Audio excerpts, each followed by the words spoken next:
Hello VR addicts, welcome to my channel. I am Paolo Trianni and today we're going to do a Christmas special of my top 10 best games of 2019 and we're going to start at number 10. So at number 10 we have Trover Saves the Universe. Trover Saves the Universe, what can I say about Trover Saves the Universe? It's Rick and Morty guys, isn't it? It's Justin Roiland. And he's hilarious, and this is really funny. It's also got a really good story with a really cool ending. I wouldn't say so cool actually. I mean, it's a good ending, but it's kind of sad as well. So yeah, the story is fantastic and the jokes are fantastic. It's not very VR though. That's the only issue, and this is the reason why it's not number one or anywhere higher for a lot of people, because generally Trover Saves the Universe is kind of a bit of a disconnect from VR in a way. But nevertheless, you can play it in VR and have a laugh, so it's thumbs up. So that is number 10, Trover Saves the Universe.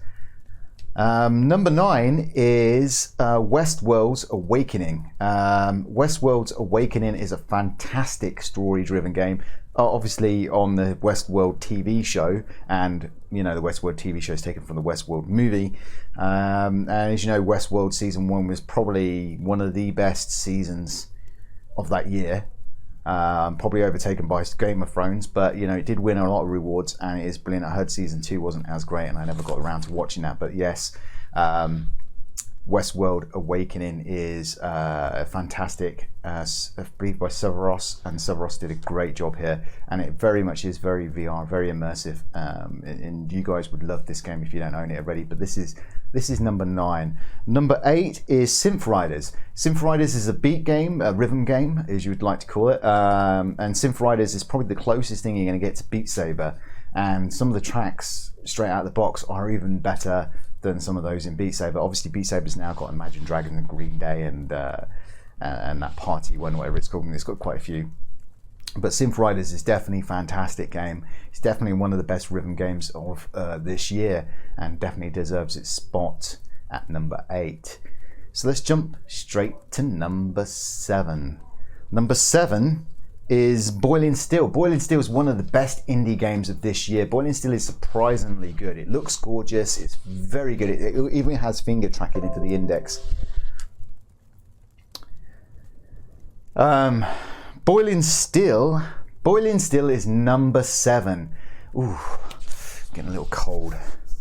Boiling Steel is fantastic indie game of this year.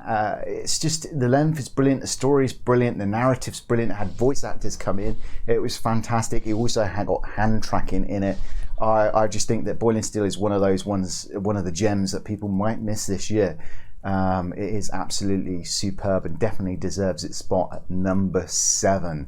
So number 6 is Final Assault. Yes, Final Assault got delayed to start with, but some of us didn't understand why, because some of us got the key early in the beta, and in the beta it was fantastic, and then when it got released it was even just as fantastic.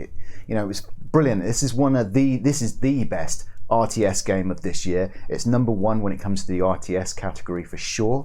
It is fantastic. It reminds you of something like Command and Conquer meets a MOBA, because you've got lanes like MOBAs. It is absolutely, it's kind of based in sort of like World War II sort of period, so you've got like tanks and stuff like that. So it is absolutely amazing. And the great thing is when they actually did the beta and people were involved in that beta, at the end of it they went, thanks for thanks for being in the beta. We're going to give you the game now for free. You don't have to rebuy it, and we're not going to take it away from you, which was fantastic from Phaserlock Entertainment. Absolutely amazing what they did, and that game is definitely top notch, and I'd love to see what they're going to do in the future. And number 5 is Bonework. Some people would think this is number 1 or higher, but it depends on kind of your genre of game and stuff like that. Boneworks did lack story. It lacked quite a lot of things, but it did have one major trick, and that was physics. This is the god of physics games this year. This is the king. This is number 1 when it comes to physics games this year, probably followed by Aspire 1 in second place, because Aspire 1 was pretty damn good actually. You could pick up everything in Aspire 1, you could climb everything. The climbing was better in Aspire 1 in fact, and you could pull guns off people, the enemies, which was really cool. in a spy one. So there's quite a lot of physics in there. However, Boneworks is just, wow, we're going to see Boneworks videos for years and years to come, with people coming up with new creative ways to use the physics, and that is just fantastic. I mean, I did a video myself where I tried to do karate and all sorts, but you know, I don't think it's going to be as good as some of the ones we're going to see coming out in the future. So Boneworks is fantastic. It's a lot sharper, better game than I thought. I actually thought that people were thinking, oh, look at the physics in it, that's all I need, physics. And it was really hyped, and I was thinking, God, no, we need more than just physics. You can't just have a game with physics in it. But it's actually quite lengthy, and it's actually got a lot of content. It just doesn't have the story. It doesn't have the AI is completely stupid and dumb. They're just, you know, they don't come at you properly, and they don't acknowledge you properly, and they sound like Chewbacca when you've killed them, and the ones without the guns, that is. But it definitely deserves 5th spot in my opinion, because of the physics. Is just unbeatable. It's definitely number 1 for physics, and don't get salty about that. There's so many fanboys out there with Boneworks. You say anything bad at all, and they will just come at you. So anyway, that is 10-5. But there's lots of games out there that I think could have got onto this list, and I think that, you know, for some people they probably did. So let's not forget about the ones that, you know, I didn't mention, that I'm going to show right now.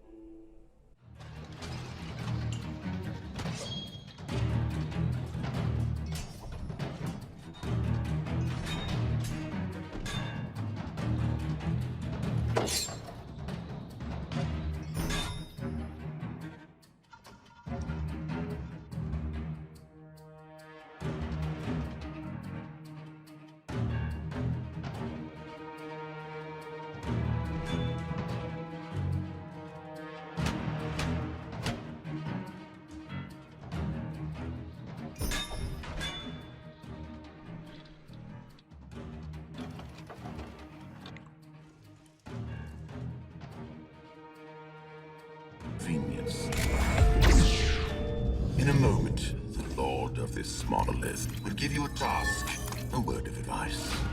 Do not anger Vader. Now that Vader's found you, he's in reach of enormous power. You must escape.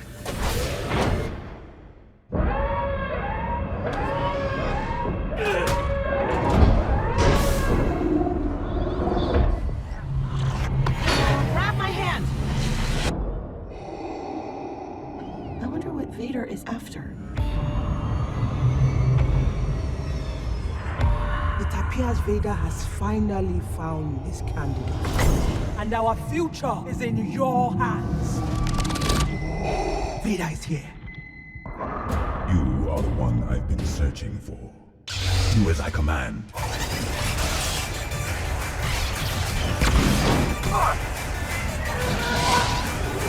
Is there any version of this plan that doesn't end up with us being dead?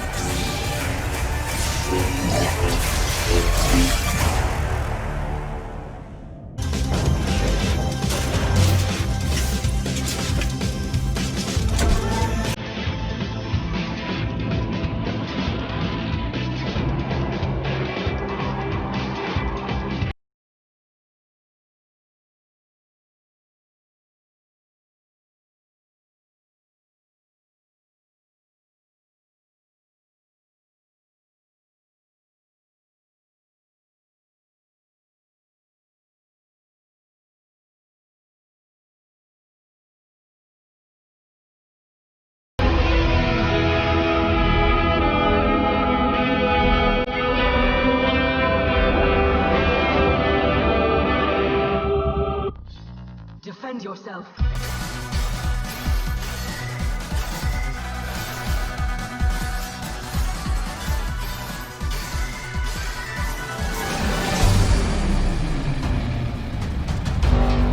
Wake up, champion. Our city lies in ruin. In its place, monsters and twisted spirits now thrive. Show these creatures what you can do.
So, you want to hear another story, huh? The one where the very fate of Pandora hangs in the balance.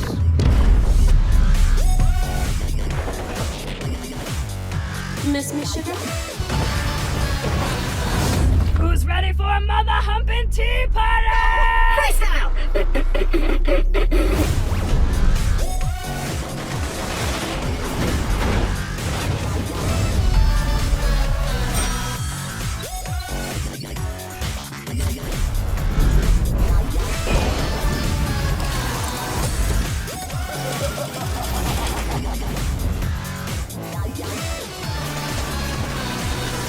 I will defend you to the death, minion! Okay, no, I won't!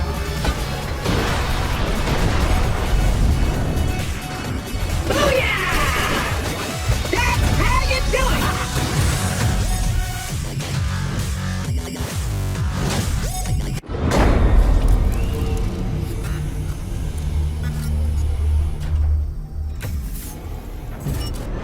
Welcome, Agent. From this point on, you are Aspire 1 VR operative.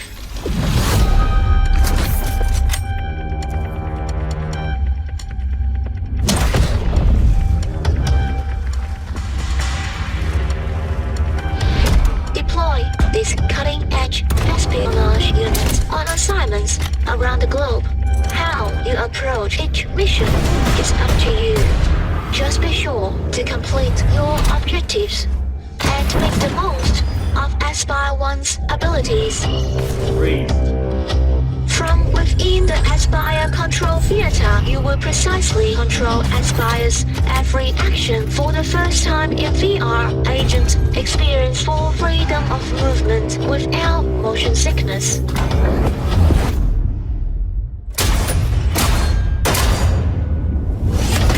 Together, we will redefine espionage.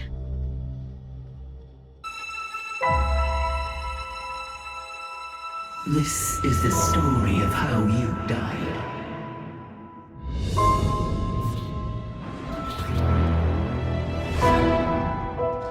It's how a million different times and places burned.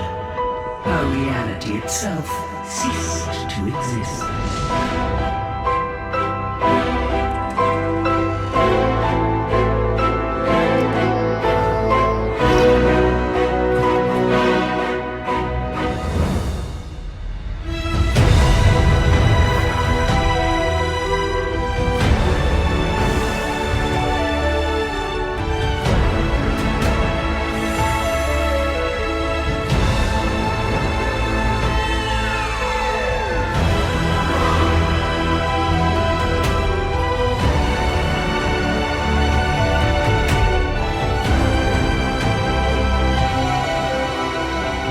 This is the story of how you died.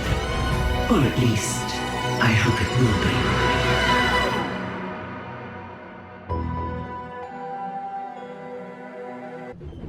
Well, hello there, dear viewers, and welcome to the TransCore Daily News. Supervisors are reporting that the incident yesterday at TransCorp offices is getting closer to a resolution.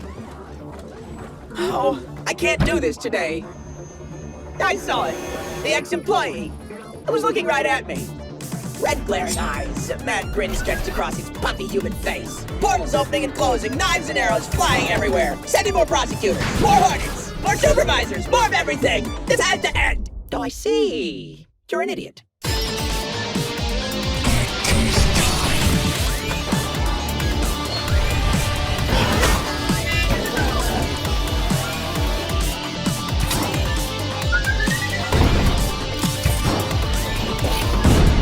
Take a tackle.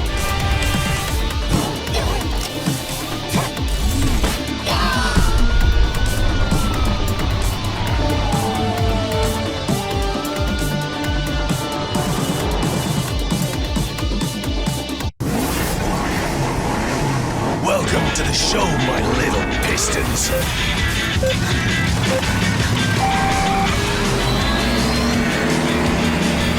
My show is my one true masterpiece, where death and destruction blend raw horsepower and engine.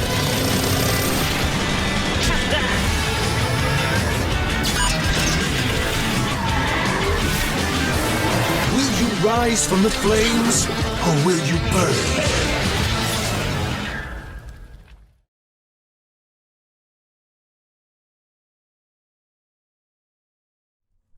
So they are the games that didn't get into the top 10, but as you can see, they are fantastic games. And for some of you guys, they probably would have got into your top 10. Remember, this is my top 10, not your top 10. Your top 10 is going to look a bit different from my top 10, but this is definitely my top 10. All right, so number 4 is Layers of Fear. Number 4 is Layers of Fear. Layers of Fear is the #1 horror game, I think, of this year. They did a really good job of bringing that into VR. It's immersive, it's scary. I hadn't played it before. First time I played it was in VR, and it was really, really scary. So, hats off to the developers. It's a story-driven game. There's no real puzzles in it. There's no other things you have to do. You just literally have to uncover the story whilst needing a poop bucket next to you just to catch all the poop that you'll be throwing out your butthole. Number 3 is going to surprise a lot of people probably, but it's Pistol Whip. Pistol Whip is number 3. Pistol Whip is a game that at my E3 video, I kind of said I don't really get why everyone's hyped about this. I'm not a fan of Super Hot as much as everybody else. I can understand why people really like Super Hot. But I didn't really, I found it kind of boring a little bit and not too exciting. So when I saw this, I thought, I don't see how this would work. One, I don't know how it would work as a rhythm game. And 2, I just kind of thought, well, I'd like more realistic graphics. But as soon as you get hold of Pistol Whip and you go in there, you just feel badass. It is incredible. Pistol Whip just made me feel something I haven't felt in a long time. And I actually did feel like John Wick. And when everyone says John Wick, it's not an exaggeration. It's a lot of us that went in there, we did feel that way. It's not so much of a rhythm game. That's why Synth Riders probably gets Rhythm Game of the Year for me, because I'm putting this one in here because of how it makes you feel. It makes you feel badass. It makes you feel like a gunslinging maniac. It's got great songs. I think the songs are not too bad, and you're just going around in it like crazy. And I believe they've just reset the leaderboards and have added a new song, and that new song's supposed to be pretty good as well. So yeah, Pistol Whip is definitely brilliant. It's also cross-buy on the Oculus Rift and Quest, so that's fantastic for those people that've got that. And the fact it's on the Quest is just brilliant. You really, really can feel the freedom on the Quest. Yeah, so anyway, number 2 spot is Stormlands. Stormlands is a beautiful girl. Is a beautiful girl. Stormlands is a beautiful girl and a beautiful guy. Alright. Yeah, it's a beautiful game. And it's an open world game with lots of stuff you can do. The physics in it are not too bad. The climbing is pretty damn good. And the shooting and the story's okay. It's not a fantastic story, but it's okay. It's pretty good. I unraveled some of it and I thought it was fantastic. I didn't actually get to complete the game because I have to normally move on to the next pretty quickly. But Stormlands is, you just can't, as soon as you go in it, you really do see the AAA value of the game. It is a well and true AAA. The Insomniac games are well known for making amazing AAA games. One of my favorites is Resistance Full of Man, which is still always going to be in one of my top 10 all-time favorite games. I think Insomniac Games absolutely aced that. Shame they sold the franchise to was it Naughty something? I don't know. No, it wasn't Naughty Dog, by the way, before you think about that. But yeah, so no more Resistance. But Insomniac Games definitely killed it with Stormlands. I think it's fantastic. It's a shame they've gone to PlayStation because it means now the next few games are probably going to be exclusives and we might not get to see them. But Stormlands number 2, 100% worth it, and it's pretty obvious to everybody here what number 1 is going to be. Yes, it's going to be Shadow Legends. No, it's not going to be Shadow Legends. It's going to be Asgard's Wrath. Asgard's Wrath is absolutely amazing. From the little tiny rats that you can pick up and give a little tiny stroke on the belly and then crushing the thing and feel guilty about that you just crushed it to get some sort of rock out of it. You sacrificed it, and then the little tiny puzzles with the little kind of imps or pixies or whatever it is, and the story. The graphics. Did I mention the graphics? The graphics are fantastic. You can pull on the chain to bring it down. You've got helpers that all can do different things. and it's about 40 hours of content, which is just absolutely nuts. I mean, I was watching how other people were playing this game on many different Discords, and you know, I was just waiting for the first person to turn around and say, I've completed it, you know, and that took ages. That took ages to happen. What can I say? The combat, I actually think the combat's pretty good. You know, there's a lot of people trying to get the best combat in games like Until You Fall and other games, you know, like Hellsplit Arena, etc. You know, but you know, Asgard's Wrath is definitely one up there for the combat style they've chose to pick. I wouldn't say it's perfect, but I'll say it's definitely satisfying and hard, you know, and worth, you know, going into and becoming an absolute king of it. So yeah, Asgard's Wrath is one of those games that should be in your collection if you like RPG games, because this is an RPG. It's kind of a role, no, it's a fantasy game. It's not really as much as an RPG game as is fantasy in a way, because RPG kind of has like a sort of stats that you can upgrade, and I don't think you can upgrade stats if I remember right, but you can upgrade your armor, so you can get better armor, you can get better weapons, upgrade your weapons. And that's the cool thing as well, when you're actually in the tavern, there's a blacksmith and he's quite a large guy in there, but you can actually connect, you can actually hit your character button below, and then you turn into this little tiny thing, and then suddenly this blacksmith guy is like, he's like humongous. He's literally the biggest, giant, absolutely gorgeous thing to look at. It's amazing to experience that in VR. And the way they even did the door right at the beginning, where it's kind of like a TARDIS, it's just like a door, and you can go right round it, and it's just a door floating in nowhere. But when you open it, there's a corridor, and you're in the tavern. You know, it's completely fantastic how they pull that illusion off. Really, really good. So yeah, I could talk about Asgard's Wrath all day long about how this deserves to be number one. It is also very AAA, very AAA. The only downside there was to Asgard Wrath is it ran terribly. It ran terribly. They were literally pushing PC gamers literally to their limits of what they could, you know, get out of that game. That's the only downside. Well, that's when it would first come out. I don't know what it's like now. It might be a huge improvement. They might have optimized it even better. But yeah, the game was a bit of a hog, and I had a 2080 Ti and a 9900K. So yeah. So anyway, that is my top 10 best games of 2019, with Asgard's Wrath coming number one. It's been a long year. I've been a YouTuber for quite some time, but I've only gone like really at it really strong since what, April I think, or something. And since April I have been lucky, I think, to have grown to the size I have, and I've got all you guys and girls to thank for it. And it's been kind of really overwhelming, to say the least, of, you know, the support that I have, and the support from developers as well, and the community in whole. And I just want to say thank you, and a merry, happy holiday to everybody. I don't want to offend anybody, but you know what I mean by holiday. And a happy new year to everybody as well. I'm sure you're all going to have a happy time. Hopefully, I've got my fingers crossed, because I don't, you know, wouldn't wish any harm on anyone. So, since April, let's have a little look back at some of my favourite moments.